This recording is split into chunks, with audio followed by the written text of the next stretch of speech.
Já voltamos com o seu programa Reavivados por Sua Palavra aqui da TV Novo Tempo, um capítulo da Bíblia cada dia, não tem repetição, não tem feriado, são todos os dias do ano estudando a Palavra de Deus com você. Alguns estão nos acompanhando, alguns estão adiantados, já gravamos toda a Bíblia, então por isso que alguns estão adiantados, alguns gostam de estudar várias vezes o mesmo livro.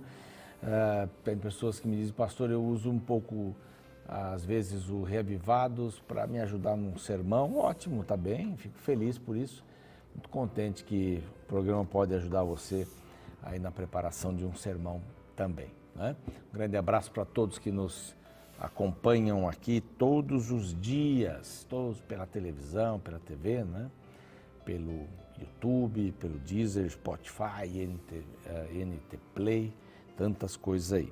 Bom, grande objetivo deste livro é mostrar Davi como essa semente pela qual passa, ou esse conduto pelo qual passa a linhagem até o Messias. Isso é muito legal mesmo. Coloca ali de Adão e vai seguindo, passa por Saul e vai passando e chega a Davi. Davi e Saul não tem nenhuma ligação hereditária, de genealogia, nada disso.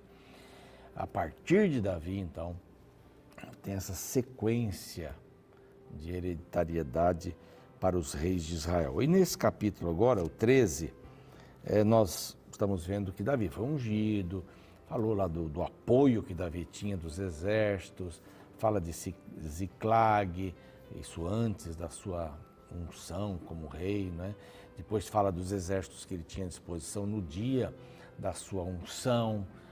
Foram milhares e milhares, cada tribo enviou um grupo para dizer assim, estamos contigo. E vai haver uma tensão, guarde bem isso que eu estou falando, sempre vai haver uma pequena tensão, não é? Entre o norte e o sul, já que Davi era do sul, né, Judá, Saul era de Benjamim, tem sempre uma tensãozinha por aí, mas Benjamim apoiou bastante Judá e Davi. Bom, o que Davi vai aprontar agora? De bom, né? Ele consultou os capitães de 1000, de 100 e todos os príncipes. Qual foi a consulta que ele fez com esse pessoal? Onde estão os levitas para a gente trazer a arca de volta? Não é? A arca foi sequestrada pelos filisteus, eles colocaram no templo de Dagon. Dagon cai um dia, depois cai um dia sem mãos, sem pés, ou com as mãos e os pés cortados, a estátua, né?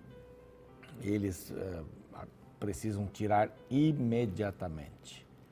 E um carro de boi levou, aqui tem essa ligação interessante, um carro de boi levou a arca para o povo de Israel. Eles não queriam mais ficar. Toda hora, por quê? Eles levavam artefatos religiosos para as guerras.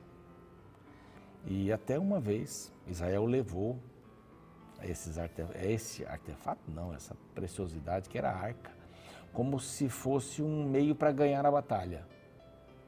Mas a arca tinha um lugar próprio, ela não podia sair do lugar. Mas até isso aconteceu. E os filisteus acabaram sequestrando a arca lá depois, tudo mais. Bom, mas guarde bem isso, foi levada por um carro de bois, colocado em cima do carro e os bois chegaram sozinhos, onde estava o povo de Israel aguardando. Bom, Davi faz uma consulta, né? Vamos chamar os sacerdotes, verso 2, né? Enviemos depressa mensageiros a todos os outros irmãos em todas as terras de Israel e aos sacerdotes e aos levitas, com eles nas cidades e nos seus arredores, para que se reúnam conosco. E o verso 3 assim, tornemos a trazer para nós a arca do Senhor. Ela não estava mais entre os filisteus, ela já estava entre o povo de Israel. Então, porque nos dias de Israel não nos valemos dela, quer dizer, ela não ficou ali num centro importante. Então toda a congregação concordou que assim fizesse, pareceu bom e justo aos olhos do povo. Isso mostra que Davi estava comprometido com o sistema com o sistema que apontava para Jesus. Olha que importante isso. Davi queria fazer esse sistema voltar a funcionar como funcionou antes. Então Davi procura trazer a arca.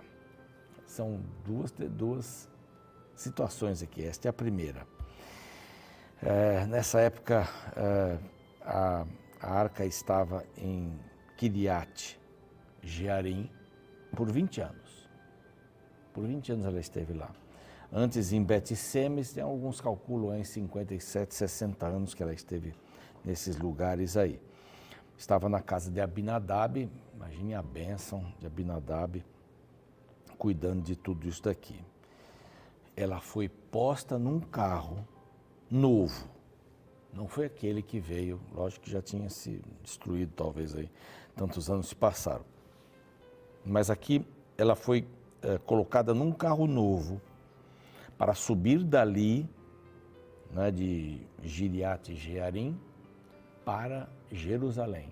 Ali seria finalmente o descanso da arca, né, onde seria feito o templo fixo, não mais móvel. O povo não era mais nômade, o povo já estava fixado em Canaã, né, naquela terra que seria uma terra maravilhosa para todos eles.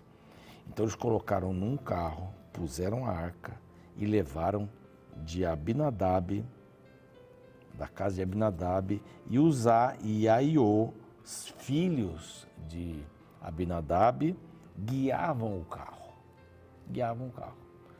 Da outra vez, os filisteus colocaram em cima de um carro. Aqui, Abinadab colocou de novo em cima de um carro. Isso tem sentido?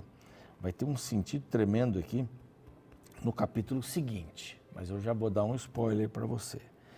Davi, todo o povo de Israel, verso 8, se alegravam perante o Senhor, Deus, com todo o seu empenho em cânticos, com harpas, com alaúdes, com tamboris, com símbolos,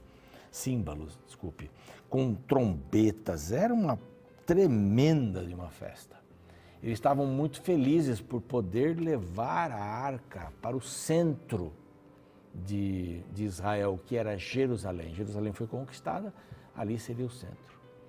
Essa arca ficaria numa casa que Davi fez para ficar. Não era o templo ainda, não era o templo.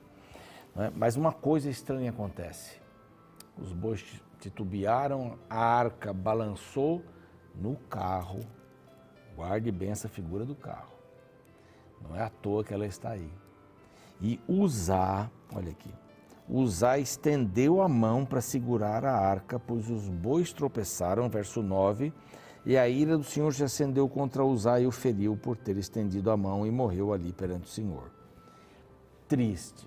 Você pode perguntar, mas espera aí, ele não estava tentando segurar a arca? Deus, primeiro, Deus era o protetor da arca, não era um ser humano.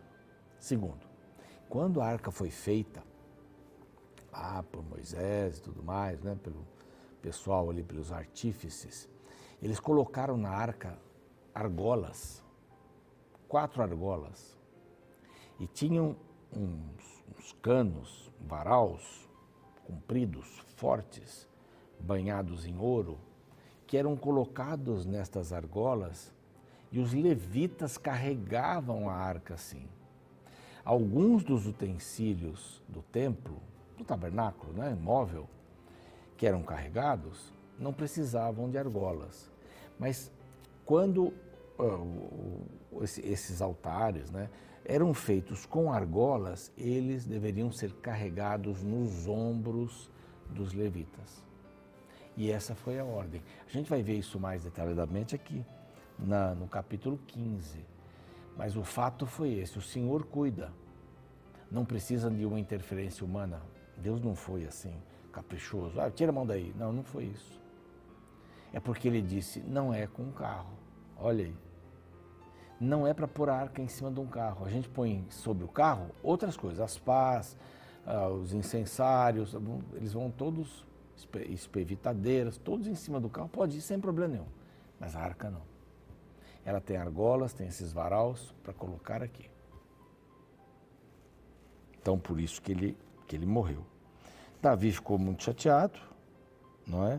Parou essa caminhada, temeu Davi, verso 12, ao Senhor naquele dia, e disse: como trarei a arca de Deus? Era só seguir o plano de Deus. Era só fazer da maneira que Deus disse que deveriam fazer para carregar a arca.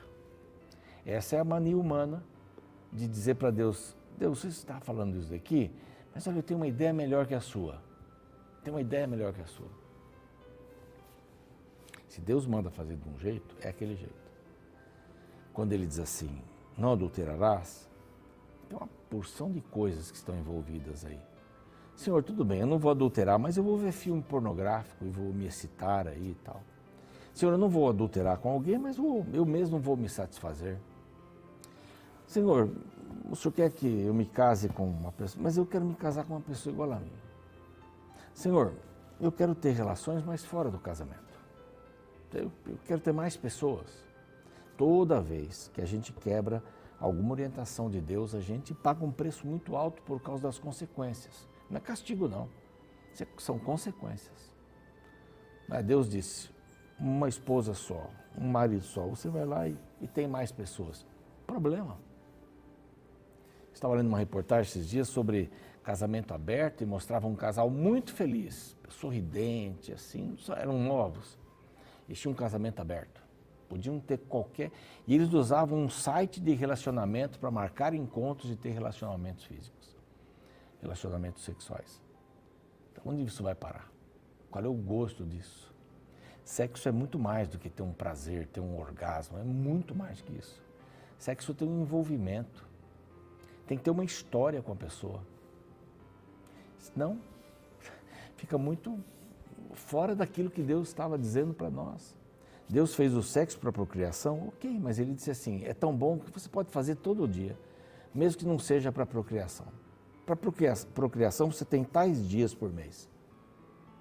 Ovulação na mulher e tudo mais, tem. E depois, use, porque eu fiz para que você pudesse entender as coisas boas que eu faço. O sexo tem que ver com altruísmo, porque o prazer maior deve ser do outro. E quando um está preocupado com o outro em dar este prazer, dar e não receber, isso é egoísmo. Quando você se preocupa, os dois dão, os dois recebem. É mais ou menos por aí. Eu não quero me delongar muito nesse assunto, porque não é assunto de hoje aqui. Mas é um assunto importante esse. Esse é um assunto super importante para a gente. Deus tem as regras dele. Não invente as suas sobre as dele. Elas não precisam ser reparadas. A Bíblia não é nenhuma constituição que tem coisas tão importantes para um país que tem que ser revista. Não, a Bíblia é a palavra, ponto. Não tem nada a acrescentar e nada a tirar. Esse foi o grande problema de usar. E a arca parou em Obed-Edom, né, na casa de Obed-Edom. Ficou lá 3 meses. E depois Davi vai trabalhar para tirá-la de lá. O capítulo 15 vai mostrar esse interesse deles e vai falar um pouquinho sobre essa questão das argolas e tudo mais, de carregar aí, para você saber. Cumpra a vontade de Deus. Palavra, guardei a palavra no meu coração para não pecar contra ti. Essa é a palavra do salmista. Vamos orar?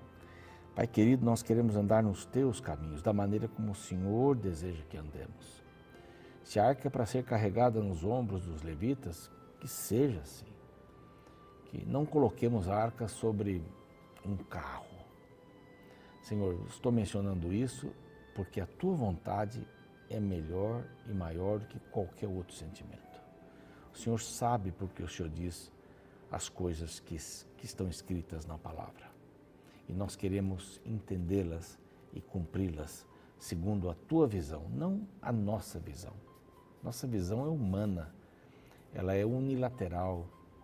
A tua visão, ela tem vários aspectos e nós queremos entendê-la. E para isso precisamos do teu Santo Espírito.